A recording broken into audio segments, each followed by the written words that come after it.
안녕하세요. 조용히 회사 다니는 사람입니다. 네, 오늘은 2025년 1월 19일 일요일입니다.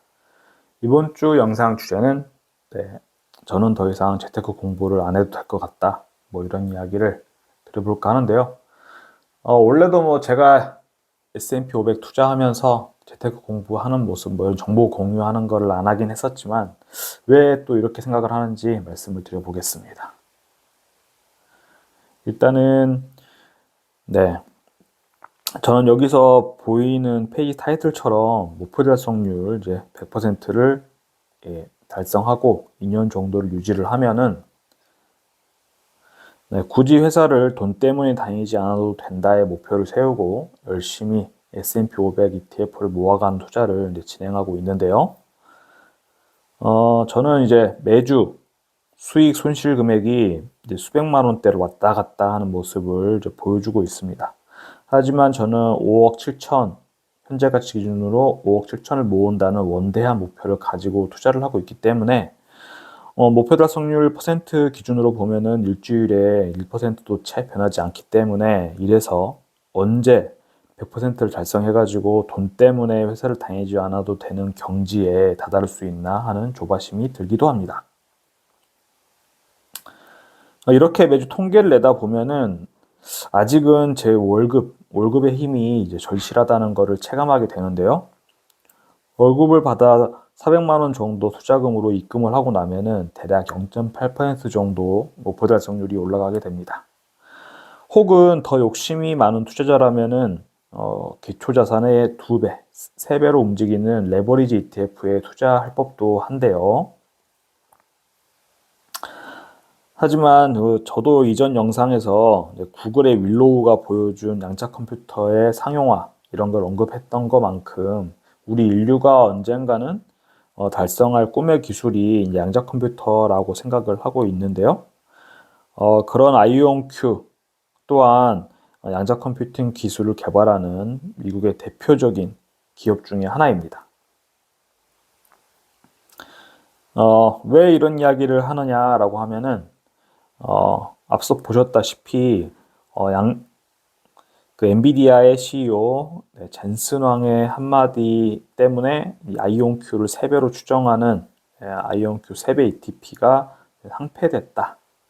이런 모습 볼 수가 있는데 사실 아이온큐는 죄가 없다고 봅니다. 챗GPT한테 물어봐도 그 CES에서 젠슨 왕이 양자 컴퓨터에 대해서 도대체 뭐라고 말을 했는지 좀 물어보니까 젠슨 왕이 2025년 1월 7일에 CES 기자간담회에서 그런 양자 컴퓨팅의 상용화 시기에 대해서 질문이 있었고 거기에 대답하기를 매우 유용한 양자 컴퓨터가 등장하기까지 15년에서 30년이 걸릴 수가 있고 많은 사람들이 20년 정도의 시간은 좋게 필요할 것이다 라고 믿는다 이렇게 말을 했다고 합니다. 이 발언이 있고 나서 양자 컴퓨팅을 개발하는 마이크로소프트, IBM, 아이온큐 등 그런 회사들이 즉각적으로 반박에 나설 만큼 확실하게 양자 컴퓨터에 대해서 정해진 미래는 없는 것 같습니다. 양자 컴퓨터가 인류의 역사를 바꿀 혁신적인 기술이고 이게 완성될 때까지 우리는 그저 차분하게 투자를 해주면서 기다려주면 되고 그렇게 해서 역사를 바꾼 기업들이 이미 미국에는 애플, 아마존, 테슬라 같은 곳들이 이제 그런 역사를 증명하고 있는 셈인데요. 서학개미라고 하죠. 우리나라에서 살면서 미국에 투자하는 그런 서학개미들이 넉넉하지 않은 투자금으로 단기간에 대부분의 우리 서학개미들은 대부분의 자산들은 아파트에 투자가 되어 있을 거기 때문에 넉넉하지 않은 투자금으로 단기간에 뻥튀기 하려는 투자를 하려고 하기 때문에 변동성이 커서 위험한 걸 알면서도 예를 들어서 아이온큐 본주가 아닌 이걸 3배를 추종하는 아이온3 같은 레버리지 ETF 뿐만 아니라 TQQ, 썩슬 그리고 TMF 같은 곳에 줄기차게 투자를 합니다. 보시는 표와 같이 아무리 그래도 이런 그 레버리지 ETF를 투자하려면은 대충 알아보고 투자한다고 쳐도 더 자극적으로 이런 뭐가 더 많이 움직이는지 이런 걸 알아보려는 노력이 들어가게 되죠. 그리고 최소한 내가 막 사더라도 내가 어느 기초지수 자산을 가지고 투자하는지도 좀 알아봐야 되고, 그럼 필연적으로 투자 공부를 해야 되는 거고, 그리고 투자 후에 이제 빠르게 움직이는 주가를 모니터링하는 데 힘을 쏟아야 될 것입니다. 저는 이렇게 더 큰 수익을 노릴 수 있는 레버리지, 그리고 반대로 가는 인버스, 이런 ETF를 알고 있었지만은 투자를 하지 않은 지 한 5년쯤 된 것 같고, 이런 식으로 공부하려는 노력을 안 한 지도 한 5년은 넘은 것 같습니다. 그리고 최근에 이게 있었죠. S&P 500 TR, 토탈 리턴 ETF가 기재부에 의해서 사라질 위기에 처해 있다. 이미 뭐 사라진다라고 이제 정해진 것 같은데, 제 채널을 통해서도 S&P 500 ETF 종류가 많은데 어떤 걸 투자하는지, 그리고 예수금은 어떤 식으로 갖고 있는지 물어보시는 분들이 종종 계십니다.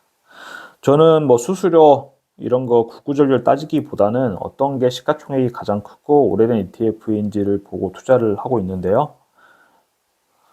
저는 이제 장기적으로 사 모아 가기만 할 텐데, 중간에 이제 S&P 500 TR ETF처럼 어떤 제도적인 문제 때문에 사라질 수도 있는, 그 특성이 사라질 수 있는, 뭐 물론 이거 TR ETF도 문제가 되었던 배당금을 재분배해 주는 식으로 해서 운영을 계속 할 거라고는 하지만, 이런 식으로 잡음이 들리는 거를 저는 원치 않습니다. 왜냐하면 투자 심리에 영향을 주기 때문이죠. 그래서 어차피 수수료 차이 해봤자 0.1% 정도밖에 안 나는 거, 최대한 안정적으로 투자할 수 있는 것들에 더 높은 점수를 두고 투자를 하고 있습니다. 그렇게 제하고 나면은 국내 선장 ETF 중에서는 가장 오래된 2020년 8월부터 상장돼가지고 운영되고 있는, 그리고 가장 높은 시가총액을 자랑하는 미래에셋의 타이거 미국 S&P 500을 투자하게 되고, 이렇게 함으로써 저는 뭐 코덱스 미국 S&P 500 TR 이게 있다는 걸 알고 있었으면서도 가장 높은 시가총액을 찾다 보니까 타이거 미국 S&P 500 그걸 투자하게 되었고, 이번에 좀 혼란스러운 이런 거를 피할 수 있는 결과를 낳게 되었습니다.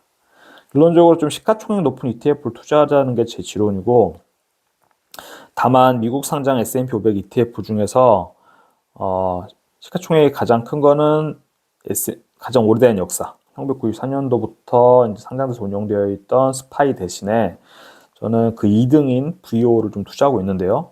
특성이 거의 같고 운용사만 다르다 뿐이지, 그리고 시가총액 자체도 큰 차이가 없습니다. 그리고 스파이가 너무 0.95% 배짱 장사를 하고 있는 거 아닌가 싶어가지고, 다른 건 0.3%대로 비슷하죠. 그래서 예외적으로 스파이 대신 VO를 선택하긴 했다 말씀을 좀 드려보겠습니다. 이 김연아 선수가 예전에 이 MBC 방송 다큐멘터리 나와가지고 스트레칭을 무슨 생각으로 하냐는 그런 기자의 질문에 무슨 생각을 하냐, 뭐 그냥 하는 거지 이렇게 말했잖아요. 저도 뭐 S&P 500 투자 그냥 하는 거라고 생각합니다.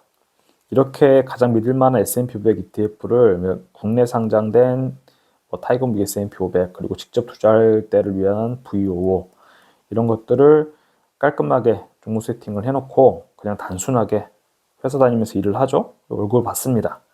S&P 500 ETF를 사 모읍니다.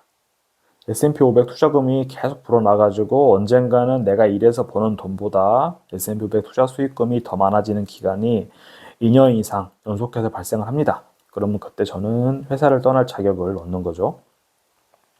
이런 시스템이 완성되고 나니까 더 이상의 재테크 공부는 이제 무의미해졌습니다.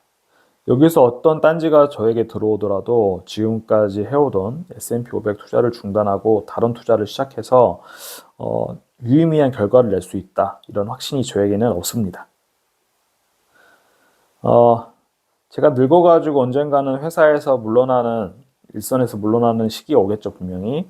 하지만 S&P 500을 장기 투자해도 되는 논리가 여기서 또 탄생을 하는데, 첫 번째로 이 세상의 변화를 주도하는 기업들의 지분을 저는 뭐 레버리지 같은 거 쓰지 않고 정직하게 모아갈 수 있다는 거, 그리고 둘째, 현재 시점에서 바라봐도 양자 컴퓨터, 우주항공, AI, 바이오, 그리고 자율주행 이런 것들, 그럼 현 시점에서 바라봐도 인류가 나아가야 될 방향을 제시하고 그 선두에 있는 기업들이 모두 S&P 500에 있다는 사실입니다.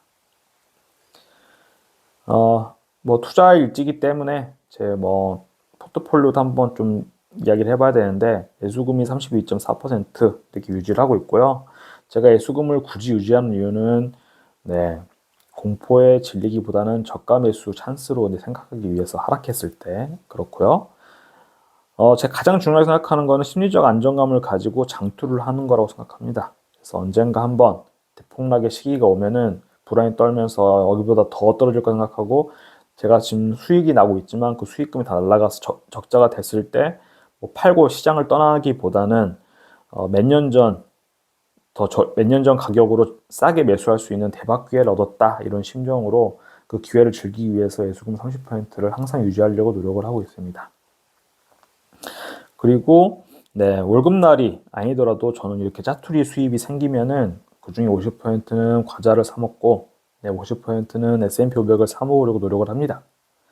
50%를 굳이 쓰는 이유는 지금 우리나라 돌아가는 정세 뭐 흐름으로 봤을 때 내가 현재 어느 정도 즐기는 삶을 살지 않으면은 언젠가 머지않은 시점에 내가 그동안 힘들여서 모아온 돈을 국가에다가 세금으로서 헌납해야 되는 시기가 반드시 올 것 같아서 그때 가가지고 세금을 낼 때 내가 진짜 뭐 먹을 거 입을 거 아껴가면서 모은 돈 뺏긴다 국가에 대한 억하심정을 가질 수도 있기 때문에 현생도 좀 잘 즐길 수 있는데 비중을 두려고 합니다. 그래서 이번 주에도 저는 어쨌든 S&P 500 ETF를 4주나 사 모을 수 있었고요. 마지막으로 네, 제가 정말 이거 인터넷에서 오픈 카톡방에서 누군가 공유해 준 거를 다운받아 가지고 제 진짜 앞으로 회사 생활하는 동안에 쭉 목표로 가져가려고 하는 것들인데요. 정말 좋은 루틴이라고 생각을 합니다. 뭐냐면은 8시간 수면을 충분히 하고 설탕을 먹지 말고 그리고 술 먹지 말고 네, 이 중에서 저는 이 설탕 금지를 잘 지키지 못하고 있는데 그리고 수분은 지금 요즘에 하루에 2리터씩 마시려고 부단히 노력을 하고 있습니다. 그리고 고강도 운동, 달리기 꾸준히 하고 있는데 하루에 한 3km 정도씩 뛰고 있는데 더 빠른 속도로 뛰는 걸로 강도를 올려볼 생각이고요. 그리고 고단백 식단 먹는 건 잘 먹고 있기 때문에 그리고 햇볕 쬐기가 또 쉽지 않습니다. 사무실에 앉아 있으면 해가 잘 들지 않기 때문에 사무실에 네 그래도 점심 먹으러 갈 때나 틈틈이 뭐 55분 일하고 5분 정도 나가서 기지개를 칸다든지 하는 걸 좀 해볼까 생각 중이고요. 그리고 확고한 목표. 네, 목표는 이미 제 영상에서도 여러 번 밝히고 했기 때문에 저는 확고한 목표가 있다라고 보고 있고 뉴스 끊기 이것도 사실 쉽지 않습니다. 요즘에 워낙에 도파민 터지는 뉴스들이 많아서 쉽지 않은데 줄이도록 노력을 하고 있고요. 구체적으로는 유튜브 프리미엄을 구독을 해제했습니다. 그래서 유튜브를 통해서 접하는 뉴스들의 양이 좀 줄어들었다는 걸 느끼고 있고 명상. 저는 이제 걸으면서 가급적 노래를 듣거나 핸드폰을 보지 않으면서 그때 이제 걸으면서 하는 명상 이런 걸 좀 해볼 생각하고 있고요. 이렇게 하면은 이제 신체와 정신을 극대화하는 완벽한 루틴이라고 저도 이제 공감하는 바입니다. 이렇게 해서 S&P 500에 꾸준히 투자하면서 이 루틴대로 그저 살아가다 보면은 만 60세 정년이 도래하기 전보다 훨씬 더 이른 나이에 회사로부터 경제적으로 독립해서 충분히 윤택하게 살아갈 수 있는 날이 올 거라 믿으면서 네, 이번 영상도 여기서 마치도록 하겠습니다.